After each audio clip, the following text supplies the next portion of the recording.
Graça e paz, um bom dia. Hoje nós continuamos com o nosso devocional diário. Se você está acompanhando as indicações de leitura do Antigo Testamento, você vai ler hoje o livro de Ruth. São apenas 4 capítulos, mas um livro instigante, impressionante. E no Novo Testamento nós vamos ler Tiago, capítulo de número 3. Tiago, ele de uma maneira muito prática, ele já citou pelo menos por 2 vezes sobre essa situação, ele vai expandir falando mais sobre a questão da palavra, a questão da língua. Ele começa dizendo que para nós não nos tornarmos mestres, porque quem é mestre recebe maior juízo. E ele diz, porque todos tropeçamos em muitas coisas, se alguém não tropeça no falar, é perfeito varão, capaz de refrear todo o corpo.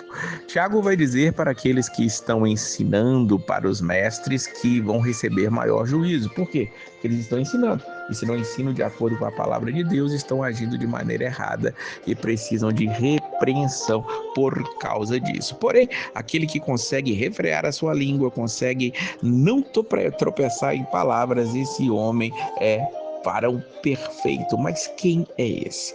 Tiago, da sua maneira característica, ele quer deixar muito explícita, de uma maneira lúdica mesmo, que ele quer ensinar as coisas para aquelas pessoas para quem ele está escrevendo. Ele vai falar sobre a língua nos termos de que as pessoas conseguem domar algumas coisas com pequenas coisas. Porém, a língua não é domável. Ele vai usar o termo de freio na boca dos cavalos para os cavalos obedecerem, vai falar sobre grandes navios que têm um pequeniníssimo leme e por eles são dirigidos, diz o versículo número 4.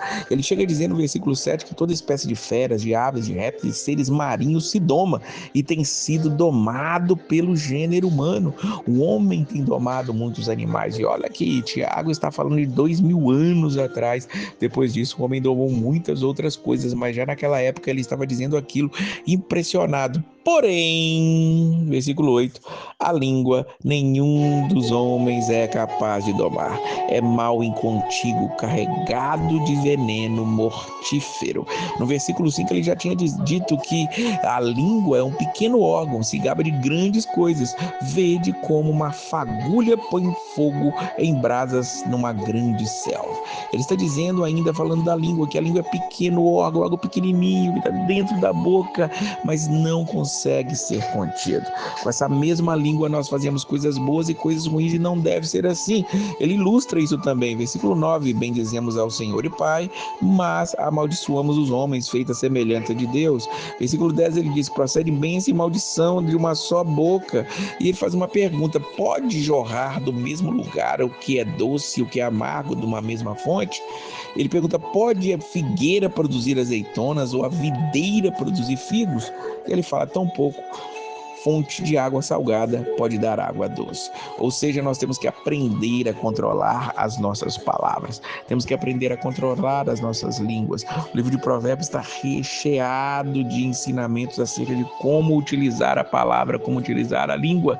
Que nós aprendamos isso, que nós coloquemos isso em prática para que o nome de Deus seja glorificado, que aprendamos somente a bendizer a Deus, que aprendamos somente a falar de bênçãos, que somente das nossas bocas jorrem água doce, para que não sejamos tidos em falta diante do Senhor. Ele já tinha dito, todo homem deve ser pronto para ouvir e tardio para falar, que nós falemos somente no momento adequado, da maneira correta e sempre pensando em glorificar a Deus. Que Deus te abençoe sempre e a paz do Senhor.